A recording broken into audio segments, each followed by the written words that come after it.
solution of your problem is connecting with right people. The moment you're connected with right people and you're able to ask right questions, you will find right solutions, you will find right opportunities, and it will positively impact your own mindset.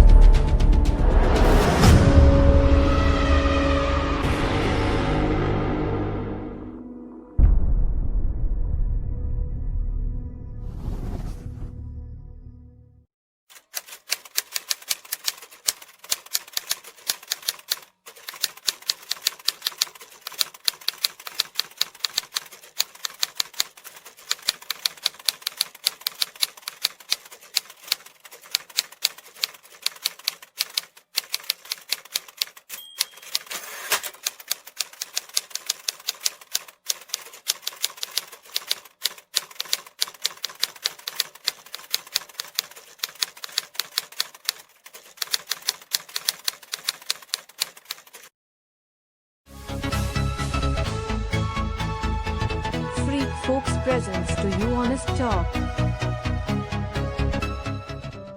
Hi folks, today Madam Neha Agrawal is going to join us for Honest Talk. Madam Neha is a sales and alliance expert by profession, collaborator by passion and on a mission to support 1 million women on their career journey. She brings in strategy, tactical execution, and service integration to build large deals. She is adept at co-creating solutions and scaling technology-based partner ecosystems. So first of all, ma'am, I welcome you to in this session. Thank you so much for joining and agreeing to share your thoughts with us. We are extremely very happy to have you for today's talk. Thank you so much. And I saw you are young boys and you're doing some wonderful work. So I thought let's connect it and let's talk. Thank you so much, ma'am. So ma'am, moving to the topic of today's session, which we have chosen is the power of networking. Ma'am, it's a kind request to you. Kindly explain our viewers what actually networking is and how much important in today's time. So Harsh, I think in today's time, things are changing so fast that the only insurance that you can take is your network. That is like an insurance in changing times. That is one thing that remains constant. There is you, then that there is work that you do, and then there is your network. So the only thing which is going to remain constant with you throughout and where you can do a lot of investments is in your network. If you make some connections early on, it is like putting a fixed deposit and then automatically it compounds. So same thing is with the people with whom you deeply connect. That is like an investment you make in the relationship and that remains constant. You will evolve as a person, you will grow, the relationships will also grow. You will acquire more knowledge, it will go back into your network will grow. So I would say networking is like intelligent investment. So like we say, we should start investment very early in our careers. The moment you start earning, or maybe now they are teaching kids also. So I would say networking is just like that. Earlier you start, better the returns, and the way you invest in quality stocks so you make more money. You invest in quality people, and if you spend time there, you make quality relationships. So it is absolutely similar to money investment. And why do you make money and why do you invest? Because you want to be rich, and you don't, whenever you are in difficulty, you want that reserve, you want freedom. So your network does the same thing exactly. All right, ma'am. I think you have very beautifully explained what actually networking is. And I think the viewers, those who are watching this session, it will be fruitful for them. And not only I think, but I strongly believe that it will be going to be fruitful for them as well. Ma'am, my next question to you, what do you believe, what are the types of skills needed to enter into this? Okay, a very good question actually. And I will bust 3 myths here. That, people feel to do networking, you should be an extrovert. To do networking, you have to meet a lot of people. And third is, to do networking, you should be really smart and you should be really outgoing. All three are not necessary to do. the core skills that you need for networking is one is that you should know your expertise. Second skill is, you should be very, very giving, genuine and giving. If you are genuine and giving, you will be able to develop your network very, very quickly. Whenever you're connecting with somebody, if you have something to offer, that person will be genuinely interested in connecting. And third and most important skill in today's time, I feel, is empathy. If you have that empathy, your ability to connect really multiplies. So nobody is looking for, somebody very smart to connect with, but if you are able to understand the other person's problem, offer some kind of help, or just, listen to them, you will develop a network very quickly. And people are looking for expertise. If you have that area defined, it will be much easier to connect with. All right, ma'am. I think the three skills which you have told, the first one is that you should know what area of expertise you are in. And the second one is... What are you good at? And you offer to people. Yes, ma'am. And the second one is you should be very genuine and giving. And the third most important is you should have an empathy. Correct, ma'am? Yes, all absolutely. right, ma'am. So ma'am, my next question to you is what advice will be from your side you want to give our viewers, those who are watching this session, if they wanted to be successful in the line of networking? So I will not have one advice. Actually, I have three pieces of advice here. And if you are in college, and as you boys are, I think that is the best time to start your network, because that is where most strongest bonds are formed. Because 4 years you people are together, or more than 4 years depending on the course, you spend a lot of time together, and you have an alumni network. So that is the best place to form bonds. And all the viewers who are in college, they should use this time as an investment strategy and relationships. They will grow far more, and they will be far more beneficial. There'll be a lot of learning. And second tip is, networking happens when there is fun. Without fun, there is no networking. It's very boring. It's very dry. And, whatever you're trying to do, don't do it as a chore. Really connect with people whom you enjoy the company. And that is why I said college are the best networks, because best friendships are there. And so you use the I would say the thermometer, or the direction meter should be friendships, and where you're getting a lot of enjoyment.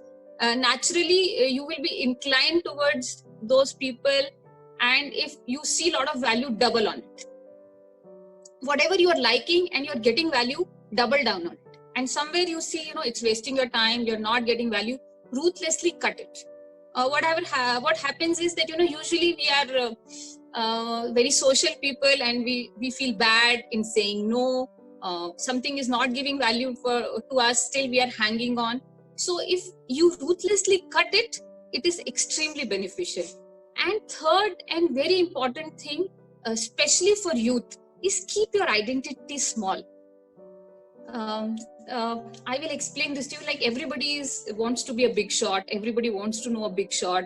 I am this, that, my uncle is that, I am so influential. The more you do, the lesser is your power to network. If you keep your identity small, you're willing to learn, you're willing to it is much, much easier to network.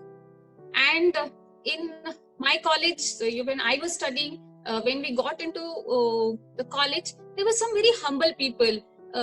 They had no big family background, but they were great learners. They were willing to mix up with people. And by the end of 4 years, those were the people who had the best network. So this is something I learned much later in life. The smaller you keep your identity, the bigger the network you can create for yourself. All right, ma'am. The points which we have, the things which we have told, I think it will be again fruitful for our viewers. And you have very rightly mentioned that in college days we have the different organization as well as the alumni network. We can go and connect with them as well. And even in college days we have different student organizations which work like a corporate organization. There's a lot to learn from it. Yes. And my next question to you is, if you could, ma'am, share, it will be really great for us. What is the most challenging and learning incident you have experienced in your career?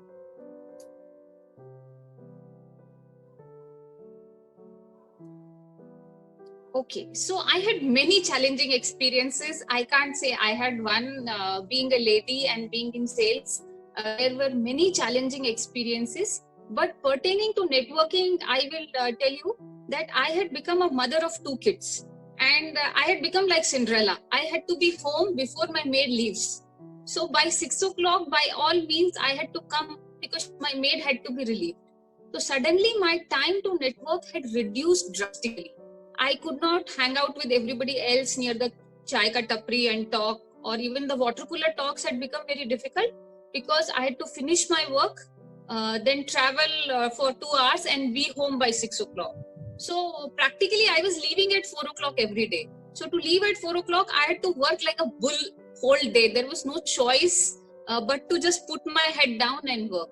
So my networking was very badly impacted. I didn't know what's happening in the office. I was not connected with people. I was not connected with other organizations also. So I started writing. And the moment you start writing in public, people know your thoughts and then they approach you. So I would get up early in the morning and I would write one piece every day. And that is, I have not stopped that. I started with, one liner. It was very difficult. I had never written. But from the time I have started doing that, it is magical. I have such a big network of ladies, boys, and children. These are 3 buckets in which I network. And it's a huge network now.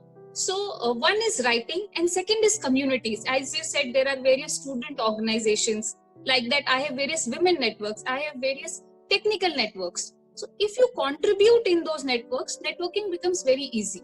So I don't really do anything. If somebody is organizing something, I know my skill, I'm good in organizing. So I say, I will organize everything for you. I will book the place, I'll invite everybody, I will set up the Zoom call. And the person who is coordinating, everybody knows that person. So even if I don't know somebody, that person will know, oh, you were organizing, you messaged us and you welcomed us that day. So that became my, second solution. I started organizing a lot of things because I'm good at organizing.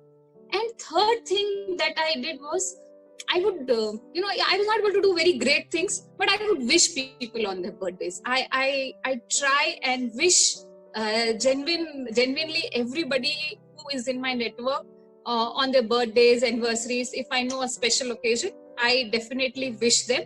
I try all the time with a weekly newsletter, but somehow I have defaulted on it owing to family responsibilities, work-related responsibilities.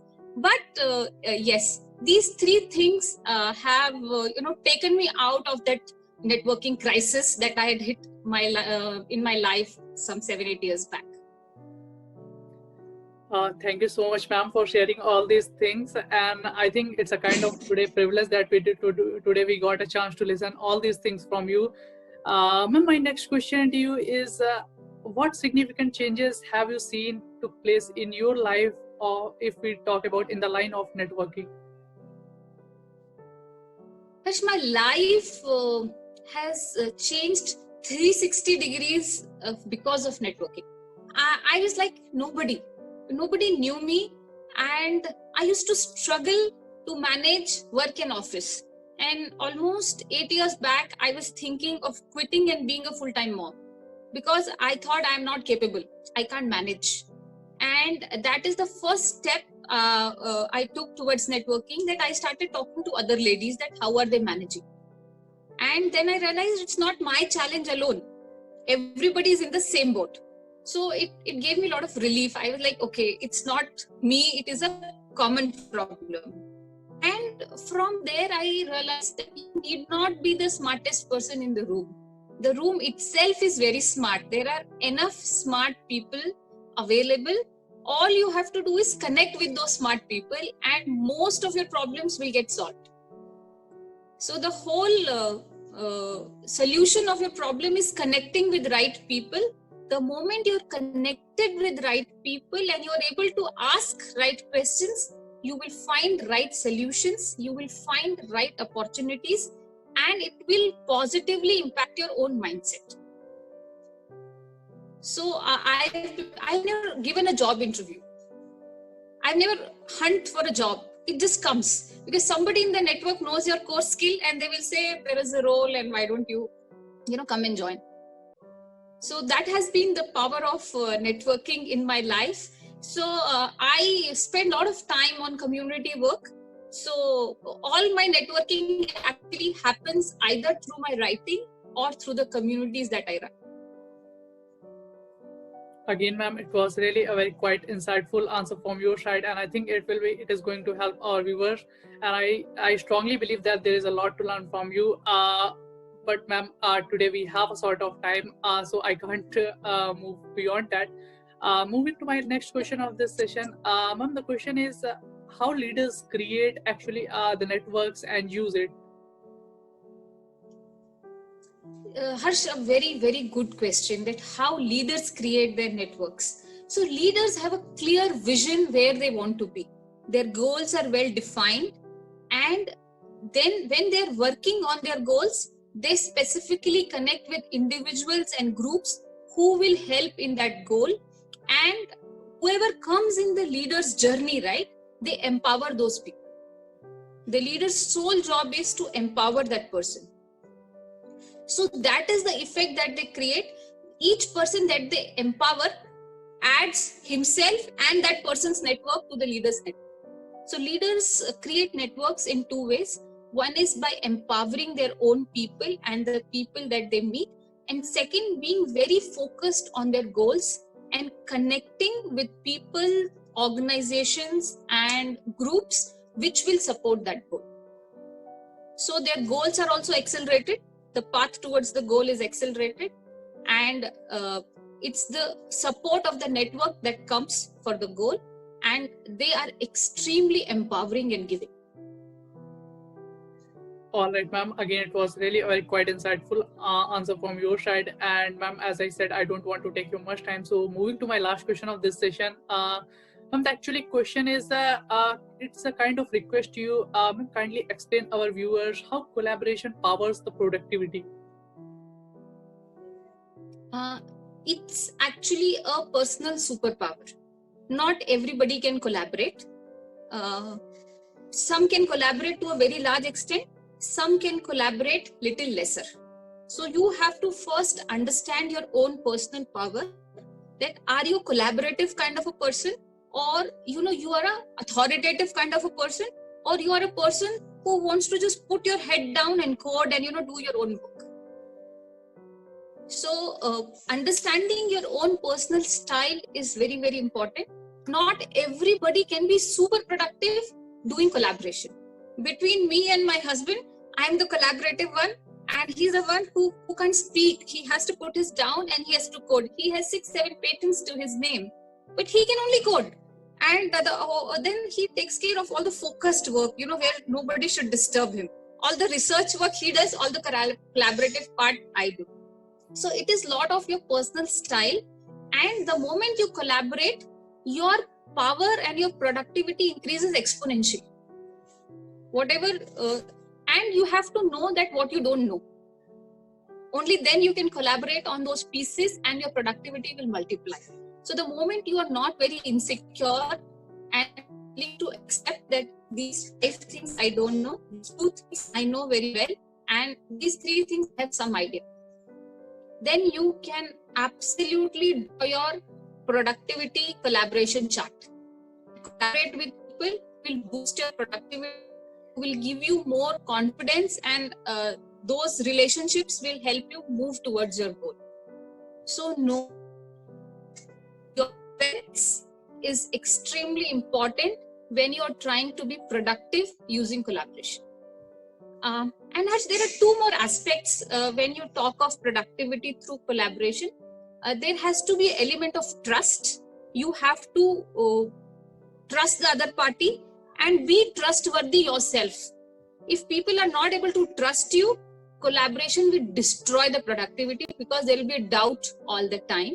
So as an individual, you have to create a brand of trust so that people are able to trust you, and you will also have to take that leap of faith and trust people. And second is that you have to keep your selfish motives little in check, because people don't collaborate with very selfish people. So you have to be a little more giving. I have said this multiple times, but this is a key when you are trying to be productive using collaboration. Without these two elements, collaboration will not be productive. All right, ma'am. Again, it was really a very excellent advice from your side, and I think it was really a very wonderful discussion with you on the topic. And I think it was a quite healthy discussion with you on the topic. Thank you so much, ma'am, for joining and giving your important time. We look forward to conduct more sessions with you in future. Thank you so much, ma'am, for joining. Thanks, Harsh. Planet on the ground is where I stand. Never give up, that was always the plan. It's so cold outside, I'm alone